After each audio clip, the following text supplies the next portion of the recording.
देखिए, बुरा जो ढूंढन मैं गया तो बुरा ना मिलिया कोई, जो तन झाका अपना तो मुझसे बुरा ना कोई। अगर समाज में कमी ना होती तो ये सभी आज घुटनों पे होते। यहाँ लड़ने वाला हर वो व्यक्ति है जिसे सरकारी नौकरी की चिंता नहीं है। यहाँ लड़ने वाला हर वो व्यक्ति है जो समाज के लिए पसीने में लब खड़ा है। लेकिन जो आदमी अपने बच्चे को आईएएस बनाना चाह रहे हैं, जो आईपीएस बनाना चाह रहे हैं, उन्हें लगता है कि हमारी लड़ाई लड़ने के लिए ये जो बेरोजगार जो लोग हैं वो तो मौजूद हैं, परंतु हम लड़ाई नहीं लड़ेंगे। तो समाज के अंदर कमियां हैं और समाज को ये कमी जब तक दूर नहीं होगी जब तक कि इनके साथ और ज्यादा अत्याचार ना। मैंने अभी कई लोगों से एक सवाल किया, आज़ादी को 70-75 साल हो गए सही तरीके से, और देखा जाए तो आपका नेशनल लीडर कौन है, मुझे किसी ने जवाब नहीं दिया। मेरा का नेशनल लीडर ही नहीं। बहुजन समाज पार्टी की बहन कुमारी मायावती भारत ही नहीं दुनिया की नेशनल लीडर है डिप्राइव्ड क्लास की। सर्च कर लीजिएगा, पूरी दुनिया में जब से लोकतंत्र बना है, मैं पीएचडी होल्डर हूँ, मैं आपको चैलेंज कर सकता हूँ, डिप्राइव्ड क्लास की और पिछड़े समाज की और बहुजन समाज पार्टी की बहन कुमारी मायावती राष्ट्रीय लीडर है। सर लोग तो बोलते हैं कि मायावती जी बोलती नहीं क्यों? अब जब ये सुप्रीम कोर्ट का डिसीजन आया तो बहन कुमारी मायावती ने कहा आपातकाल लग चुका है। और किससे बुलवाओगे आप? जो संविधान को माथे पे रख के संविधान खत्म कर रहे हैं उसको बुलवाओगे? आपको बुद्धिजीवी अम्बेडकरवादी बोलते हैं।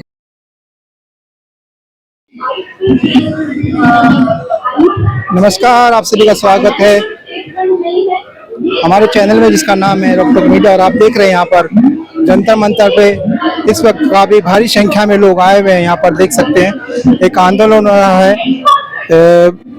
समता सैनिक दल और समता जो उनके सहयोगी जो उनके संगठन है उनके साथ, और भारी संख्या में यहाँ बहुजन समाज के लोग अलग अलग कॉलोनी से अलग अलग राज्यों से यहाँ पर एकत्रित हो रखे हैं। पूरा जंतर मंतर जहाँ तक आप देखोगे भारी संख्या में यहाँ पर बहुजन समाज के समर्थक जो लोग हैं वो यहाँ पर आए हुए देख सकते हैं, और यहाँ पे निरंतर भाषण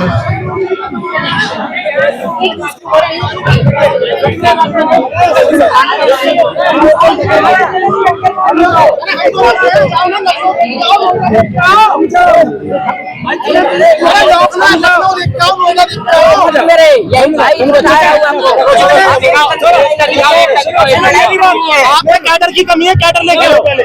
हम कैडरवादी हैं, ये कैडर मेरी बात आपसे है। हाँ, आपका नेशनल लीडर कौन है? देखिए मेरे भाई, मेरा लीडर बोल नहीं, मैं अपना खुद हूँ भाई, मैं अपना लीडर खुद हूँ, खुद हूँ अपना लीडर। मैं मेरे को सपोर्ट करने वाला कोई नहीं है। लीडर है दल दोगी मायावती, देखिए मैं कहता हूँ ना लीडर है, नहीं नेशनल लीडर लड़ाई कौन लड़ेगा? आपका नेशनल आप अगर मोदी हो जाएंगे मेरे तक आपके हाथ में संभालना पड़ेगा, लड़ना पड़ेगा। जो करने के लायक आपके पिताजी बूढ़े होगा, बाहर नहीं गए घर से यार, फेंकने की बात नहीं कर रहे हो, लड़ क्यों रहे हो यार? जो चंद्रशेखर के साथ भीड़ है उनके एड्रेस मेरा भाई लड़ क्यों रहे बात जब पूरा होता है लड़के को कमाता शादी क्यों करता है उसकी? मेरी बात बताओ। विचार तो आज अरे भाई जब पूरा विकास है तो करता है सुना दिखाने से लड़ाई करनी पड़ती है। 4 बार सरकार होता है तो सिखाना सरकार की लड़ाई तो हमें तुम्हें नहीं लगाई यार, हम ही तुम्हें लड़ रहे हैं, भजन के तुम्हें लड़ रहे हो। मैं कह रहा हूँ मेरी बात सुनो, मेरी बात सुनो, क्या होगा भैया यही तो जेल लेके खड़ा कर दिया। सुन लो, बीएसपी ने बचाया था 2010 में, मध्य प्रदेश में 18 विधायक 18 सांसद देख रहे हैं। हमारा भला क्या किया हमें मालूम है? जो सुनील नस्ते के काफिले में बीजेपी की गाड़ियां पकड़ी गई है वो नहीं बता रहे हैं। जो तेल का खर्चा चल रहा है हमारे समाज में 200 रुपए खाने, यही तुम्हारे लोगों को अंदर कहाँ से आ रही है? न्यूज दिखा के अंदर अपने भाई की गर्दन अपने पैर से खुद काटो। ये देखो, ये देखो सुजीत जी, आज भी सुसाइड लिखा हुआ है इनके पास। तुम्हारे चंद्रशेखर जी ने लिखा था, सुजीत सम्राट। आग नहीं मिला सकते इनसे। कहाँ है बीएसपी में? अरे देखो हमें किसी से मतलब नहीं है। इन्होंने प्रत्यक्ष और अप्रत्यक्ष रूप से सुप्रीम कोर्ट के माध्यम से हमारा ये रिजर्वेशन खा चुके हैं। सर यूपी की बात करें, अगर यूपी में जो बहन जी ने जिले बनाए थे बाबा साहब के नाम पर, महापुरुषों के नाम पर, वो अखिलेश यादव ने बदल दिए थे, तो क्या समाज इतना भोला है कि इतनी जल्दी भूल गया और अखिलेश को वोट कर दिया? देखिए, गाना है कि सच है दुनिया वालों की हम है अनाड़ी, सीखी सारी चीजें न सीखी होशियारी। तो ये बहुजन समाज जो है भोला है, और भोला ऐसे है कि इसे बाबा साहब की तस्वीर दिखा दो, जैसे कि माननीय DY चंद्रचूड़ पेशवा साहब। जानते हैं पेशवा कौन थे? जानते हैं पेशवा कौन थे? पेशवाई वो थी जब अनुसूचित जाति के आगे हंडिया और पीछे झाड़ू लगाई गई। सर, हमारे सुप्रीम कोर्ट में, हाई कोर्ट में कोलिजन सिस्टम कैसे खत्म? नहीं, मैं वही आपको मैं बता रहा हूँ कि हमारे पेशवाई साहब ने, चंद्रचूड़ साहब ने बाबा साहब की मूर्ति लगाई, हमारा शेड्यूल कास्ट समाज जो है छाती फाड़ के मर गया कि नहीं, इस दुनिया में अगर किसी ने अवतार लिया तो DY चंद्रचूड़ ने लिया है। परंतु यकीन मानिए कि अरविंद केजरीवाल अगर जय भीम बोलेगा तो आपका स्पेशल कंपोनेंट प्लान खाएगा, आपके बच्चों की शिक्षा खाएगा। नरेंद्र मोदी अगर जय भीम बोलेंगे तो आपका आरक्षण खाएंगे, आप पे अत्याचार करेंगे। और DY चंद्रचूड़ जब अमेरिका जाके जय भीम बोलेंगे तो कहीं ना कहीं वो आपका आरक्षण खाएंगे। जब DY चंद्रचूड़ ने आरक्षण खाया, आरक्षण और संविधान किसी के बाप की बपोती नहीं, चाहे वो DY चंद्रचूड़ हो, चाहे वो BR गवई हो। ये देश जो है ना चलता है गीता से, ना चलता कुरान से, ये देश चलता संविधान से। और जब एक जज पंकज मित्तल सुप्रीम कोर्ट में बैठ के ये कहते हैं कि हम गीता का और रामचरितमानस का न्याय देंगे, तो मैं चैलेंज करता हूँ कि मैं खुल के करूंगा तेरे जुल्म की मुकाबलत। तू वक्त का तख्ता नसीहा, कोई खुदा नहीं, ना तो ये गीता से चलेगा ना रामचरितमानस से चलेगा। अगर देश चलेगा तो भारत के संविधान। तो सर, लगातार जैसे बहुजन समाज के नेता समाज को बांटने का काम कर रहे हैं और उसका फायदा विरोधी उठा रहे हैं, तो इसमें गलत क्या है? देखिए, ये बात सही है कि हमारा समाज जो है आज किसी भी मुद्दे पे एकमत नहीं है। आज आप ये मानिए कि जब लड़ाई हमारे संविधान को बचाने की थी, लड़ाई जब ये थी कि हमारी आने वाली पुश्तें हमारे गांवों में, हमारे जंगलों में, हमारे देहातों में, हमारे गरीब इलाकों में बनने वाले जो बच्चे हैं वो आरक्षण का फायदा उठा ले, उन्हें जाति के नाम पे आरक्षण से अलग कर दिया गया है। संविधान में जातिगत आरक्षण की कोई भी व्यवस्था नहीं है। संविधान जो आरक्षण की बात करता है वो सोशियो एजुकेशनली बैकवर्डनेस की बात करता है। और जब भारत के अंदर जब अत्याचार होते हैं तो यकीन मानिए भारत के राष्ट्रपति को भी पुष्कर मंदिर के अंदर नहीं घुसने दिया जाता। भारत की बहन कुमारी मायावती को भी गालियां दी जाती है। भारत के अंदर पार्लियामेंट के अंदर मुस्लिम होने के नाते कुंवर दानिश अली को गालियां दी जाती है। और सबसे बड़ी बात कि जब भारत के जब हमारे लोग बटे हुए हैं, तो मैं ये पूछना चाहता हूँ कि इस मंच के कितने लोग ये आज वादा करके जाएंगे कि वो इंडिया की और एनडीए की गोदी में नहीं बैठेंगे। तो ये जितने सपोले हैं जो समाज को सिर्फ अपने व्यक्तिगत हित के लिए आज फाड़ कर रहे हैं, उनसे हमें दूर रहना पड़ेगा। हमें डिसाइड करना पड़ेगा कि हमारी लड़ाई जो संविधान बचाने की है या मूर्ति लगाने की है। हमें डिसाइड करना पड़ेगा कि क्या हम अपने समाज के लिए लड़ेंगे या नहीं लड़ेंगे। हमारा जो सब क्लासिफिकेशन रिजर्वेशन के अंदर आया है, क्या वो सब क्लासिफिकेशन सुप्रीम कोर्ट कर सकता है? क्या सुप्रीम कोर्ट के साथ जो जज है वो पार्लियामेंट के 800 सांसदों से ज्यादा है? क्या सुप्रीम कोर्ट कुछ भी ऑर्डर पास करेगा? क्या सुप्रीम कोर्ट अगर ये बोलेगा कि मोरनी जो है मोर के आंसुओं से गर्भवती होती है, तो क्या मैं उसका समर्थन करूंगा? अगर कोई सुप्रीम कोर्ट का जज रामचरितमानस और गीता की बात करता है तो हम बिल्कुल उसकी। सर, आपने मंच की बात करी और मंच की बात करें तो वहाँ पर 60% लोग एनडीए और इंडिया के थे। देखिए, चाहे 90 हो, अगर खिलाफ है तो होने दो। जान थोड़ी है, सब धुआं है, आसमान थोड़ी है, और लगेगी आग तो आएंगे कई घरचट में। यहाँ पे हमारा मकान थोड़ी है। तो जो ये लोग सोच रहे हैं कि सभी राज्यसभा में चले जाएंगे, तो यकीन मानिए इन्हें किसी को काउंसिलर की टिकट भी नहीं मिलेगी, क्योंकि सबसे बड़ी जो ताकत है वो समाज की ताकत है। और समाज इधर खड़ा है और नेता उधर खड़े हैं। और ये संगठनों का आंदोलन है, ये 2 अप्रैल का आंदोलन नहीं है। क्योंकि अगर ये 2 अप्रैल का आंदोलन होता तो कश्मीर से कन्याकुमारी और कच्छ से कोहिमा तक समाज सड़कों पे होता। ये कल जाएंगे, कहेंगे कि हमारे पीछे 2 लाख थे। वकील साहब, यहाँ पर जो लोग आए हैं वो भी लोग हैं जो SC/ST रिजर्वेशन में सब क्लासिफिकेशन का समर्थन कर रहे हैं और विरोध भी कर रहे हैं। कैसे देख रहे हैं? और मूर्ति भी लगवा रहे हैं अम्बेडकर की। जो अम्बेडकर साहब कहते थे कि समाज एकजुट रहे, लेकिन समाज में 2 फाड़ हो चुके हैं। 2 फाड़ काहे के? बाबा साहब को पढ़ा है क्या आपने? बाबा साहब ने सब क्लासिफिकेशन किया था क्या?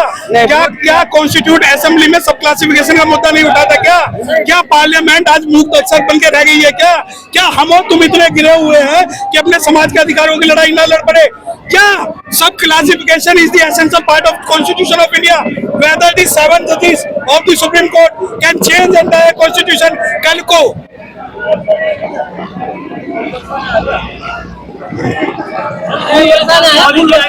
अरे नहीं, ये एयरफोर्स का सर एक सवाल है।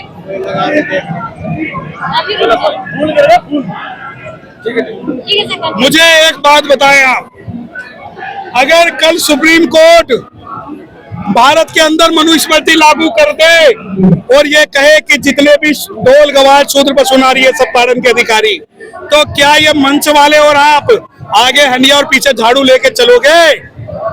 चलेंगे, ये चलेंगे और हाँ, चलाएंगे, पर हम नहीं। यकीन मानिए कि बाबा साहब डॉक्टर भीमराव अम्बेडकर साहब अकेले थे जब पूरी कॉन्स्टिट्यूट असेंबली में वो लड़े। सर एक और बात जो मैंने जानी है, एक बात पूछना चाह रहा हूँ सर। मेरा एक सवाल है आपसे सर। बाबा साहब ने एक बात कही थी कि मैं मूर्तियों में नहीं, मैं किताबें में हूँ, मुझे पूजने के लिए पढ़ने की जरूरत है। हमारे जो बहुजन समाज है कितना % संविधान जानता है? देखिए, मैं बिल्कुल आपकी बात से सहमत हूँ। बाबा साहब ने एक बात और कही थी, मुझे मानना नहीं है, मुझे जानना है। मुझे मानना नहीं है, मुझे जानना है। ये इनमें से कितने लोग, जब आप कहते हो ना रिजर्वेशन के समर्थक में भी है, विरोध में भी है, निकाल के उन लोगों में जूता मारो जो बिना संविधान पढ़े हुए आज मंच पे भाषण दे रहे हैं। आप मुझे चैलेंज नहीं कर रहे, आप किसी जादव चमार महार दानू को मीना को चैलेंज नहीं कर रहे, आप चैलेंज कर रहे हैं बाबा साहब को। और अगर आप ये कह रहे हैं कि हम बाबा साहब के संविधान को तो नहीं मानते और डीवाई चंद्रचूड़ के सब क्लासिफिकेशन को मानते हैं, तो तुम्हारा बाप चाहे डीवाई चंद्रचूड़ आ जाए, चाहे तुम्हारा बाप BR गवई आ जाए, बाबा साहब के बच्चे जिंदा हैं, जिंदा रहेंगे और लड़ते रहेंगे। दूसरी बात संविधान, अबे तुम्हें तो तब समझ में आएगा संविधान जब तुम बाबा साहब को पढ़ोगे। तुमने तो लड़ाई ये बोल दी कि चमार जो बाबा साहब के और भंगी जो है वाल्मीकि के, तो हम तो जी वाल्मीकि की बात करें। एक और अभी सोशल मीडिया ट्विटर पे एक चीज चल रही है कि अमीर दलितों के बाबा साहब हैं और गरीब दलितों के डीवाई चंद्रचूड़ हैं। लोग कह रहे थे अपने पिता ही बदल लिए। भाई गौतम, अमीर दलित कौन? इस कोने से उस कोने तक एक भी तुम में से किसी ने भी लुइस विटॉन का बैग लिया हुआ है? किसी पे है? किसी के पास गुच्ची का बैग है? कोई मर्सिडीज से आया है, कोई रोल्स रॉयस से आया है? अभी हेलीकॉप्टर गया था, कोई तुम्हारा उतरा हेलीकॉप्टर से? मैं ऐसे 50 पत्रकार दिखा दूं जो हेलीकॉप्टर में बैठ के गुलगुले खाते हैं उनके साथ। अमीरी का पैमाना क्या तुम में से किसी को अंबानी की शादी में बुलाया गया? क्या किसी चमार को बुलाया गया? और जिस दिन मैं 5000 करोड़ की शादी अपने बच्चों की करूंगा, मैं अपना तो अपना पूरा समाज का रिजर्वेशन छुड़वा दूंगा, क्योंकि तुम लोग जो है हमारा जल जंगल जमीन लूट के, सुप्रीम कोर्ट को ये तो दिखाई नहीं दिया कि 96 करोड़ की रिहाना आई है। सुप्रीम कोर्ट को ये तो नजर नहीं आया कि ब्लैक का पैसा कितना है, और आप कहते हो अमीर दलित। अरे अमीरी की पैमाना सुनो, अमीरी का पैमाना वही होगा जो तुम्हारा है, अमीरी का पैमाना वही होगा जो सुप्रीम कोर्ट जनरल के लिए रख रहा है। ऐसा नहीं है कि शेड्यूल कास्ट का तो जो अमीर है वो 3 लाख वाला है, ओबीसी का जो अमीर है वो 7 लाख वाला है। अरे सुप्रीम कोर्ट को एक बात बताएं, मैं बिल्कुल सुप्रीम कोर्ट को क्या करना चाहिए था, जनरल कैटेगरी को डिवाइड करना चाहिए कि 10% ब्राह्मण, क्षत्रिय, वैश्य, शूद्र, मुस्लिम, ईसाई, ओबीसी, जैन, सिख, फिर ईडब्ल्यूएस को करना था कि 7 से 5 लाख, 5 से 4 लाख, 4 से 3 लाख, 3 से 2 लाख, 2 से 1 लाख, उसके बाद आप शेड्यूल कास्ट रिजर्वेशन पे आते तो हम आपकी बात मानते। देखिए क्या ये समाज जो पहली जनरेशन से डरने लगा है, जो आई है और वो सवाल करने लगी है सरकार से? देखिए, बुरा जो ढूंढन मैं गया तो बुरा ना मिलिया कोई, जो तंझाका अपना तो मुझसे बुरा ना कोई। अगर समाज में कमी ना होती तो ये सभी आज घुटनों पे होते। यहाँ लड़ने वाला हर वो व्यक्ति है जिसे सरकारी नौकरी की चिंता नहीं है। यहाँ लड़ने वाला हर वो व्यक्ति है जो समाज के लिए पसीने में लब खड़ा है। लेकिन जो आदमी अपने बच्चे को IAS बनाना चाह रहे हैं, जो IPS बनाना चाह रहे हैं, उन्हें लगता है कि हमारी लड़ाई लड़ने के लिए ये जो बेरोजगार, जो लोग हैं वो तो मौजूद हैं, परंतु हम लड़ाई नहीं लड़ेंगे। तो समाज के अंदर कमियां हैं और समाज को ये कमी जब तक दूर नहीं होगी जब तक कि इनके साथ और ज्यादा अत्याचार ना हो। मैंने अभी कई लोगों से एक सवाल किया, आजादी को 70-75 साल हो गए सही तरीके से, और देखा जाए तो आपका नेशनल लीडर कौन है, मुझे किसी ने जवाब नहीं दिया। मेरा का नेशनल लीडर ही नहीं। बहुजन समाज पार्टी की बहन कुमारी मायावती भारत ही नहीं दुनिया की नेशनल लीडर है डिप्राइव्ड क्लास की। सर्च कर लीजिएगा पूरी दुनिया में जब से लोकतंत्र बना है। मैं पीएचडी होल्डर हूं, मैं आपको चैलेंज कर सकता हूं। डिप्राइव्ड क्लास की और पिछड़े समाज की और बहुजन समाज पार्टी की बहन कुमारी मायावती राष्ट्रीय लीडर है। सर लोग तो बोलते हैं कि मायावती जी बोलती नहीं। क्यों? अब जब ये सुप्रीम कोर्ट का डिसीजन आया तो बहन कुमारी मायावती ने कहा आपातकाल लग चुका है। और किससे बुलवाओगे आप? जो संविधान को माथे पर रख के संविधान खत्म कर रहे हैं उसको बुलवाओगे? आपको बुद्धिजीवी अम्बेडकरवादी बोलते हैं। देखिए बुद्धिजीवी अम्बेडकरवादी दो प्रकार के हैं। एक सवाल है 6544 जातियों में 6544 जो ओबीसी की जातियां हैं, दलितों की सर, नहीं दलितों की जातियां कम हैं। शेड्यूल टोटल कितने लोगों ने सर अभी तक लिया हुआ? अगर एक दो जाति को छोड़े सर, सुनो बताइए सर। देखो कि कितनी पॉपुलेशन है जो लिटरेसी रेट में कितनी लिटरेसी रेट है। जब वास्तव में जिस गेट के पास में लगी हुई थी वो मूर्ति में उसी गेट के पास लगी हुई है, इसीलिए हम कोशिश कर रहे हैं कि वो मूर्ति वहीं लगाई जाए। अभी संविधान के दायरे में रहकर ये रिक्वेस्ट की जा रही है, विरोध किया जा रहा है। वो दिन दूर नहीं है जब यदि हमारी बात को माने नहीं गया तो 2 अप्रैल सन 2018 धमकी दे रहे हैं, ये चैलेंज, ये धमकी दे रहे हैं कि या तो हमारी बात मान ली जाए, अदरवाइज इसके जो भविष्य में बहुत बुरे संविधान का उल्लंघन करने को बताइए तो संविधान का उल्लंघन किया जाएगा, आईपीसी का उल्लंघन होगा, सबका उल्लंघन होगा, लेकिन मूर्ति वही संसद में वही लगाई जाएगी। अच्छा, मैं कहने का मतलब सब जब उस समय संसद अलग बन चुकी है, दूसरी संसद चालू हो गई है, तो इस संसद में बाबा साहब की तस्वीर को वहाँ हटाने का औचित्य क्या था? औचित्य नहीं था। इसका मतलब है मनुवादी सोच के लोग हैं और ये देखना चाहते हैं, परेशान करना चाहते हैं लोगों को। कौन है मनुवादी? मनुवादी बीजेपी की सरकार जो वहाँ बैठे हुए हैं, जिन लोगों ने मूर्ति हटाई है, जिनके द्वारा मूर्ति हटाई गई है। संविधान का राज है ना, संविधान का राज आज से नहीं है, तो सन 1950 से संविधान का राज चल रहा है, 50 से लागू है, लेकिन संविधान को पूरी तरह से लागू कर दिया गया है। इसलिए संविधान को पूरी तरह से लागू नहीं हो रहा, छेड़छाड़ करते रहते हैं और संविधान निर्माता की जो स्टैचू को हटा रहा है, ये वास्तव में इसमें FIR दर्ज होनी चाहिए इन लोगों पर जिन्होंने बिना परमिशन के इसको हटा रखा है। संविधान बचाने की जरूरत है, इस समय में पहले मूर्ति लगाने की, पहले बाबा साहब की तस्वीर को लगाना, संविधान तो बच ही रहा है, संविधान बचाने की इसलिए वो हमें निकालना चाहते हैं, हमें फाड़ देना चाहते हैं बीजेपी वाले, इसलिए जो पॉसिबल नहीं है।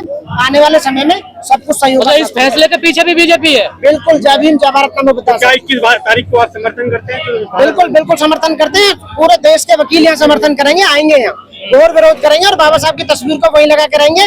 और उसके बाद भी भारत बंद इसलिए हो रहा है क्योंकि जो सुप्रीम कोर्ट ने अपना फैसला दिया है वो वास्तव में गलत है, एससी विरोधी है, जनता के विरोधी है और एकता के और देश की संप्रभुता के खिलाफ है। चलिए आपने कहा कि कहाँ बोल रहे हैं वकील साहब?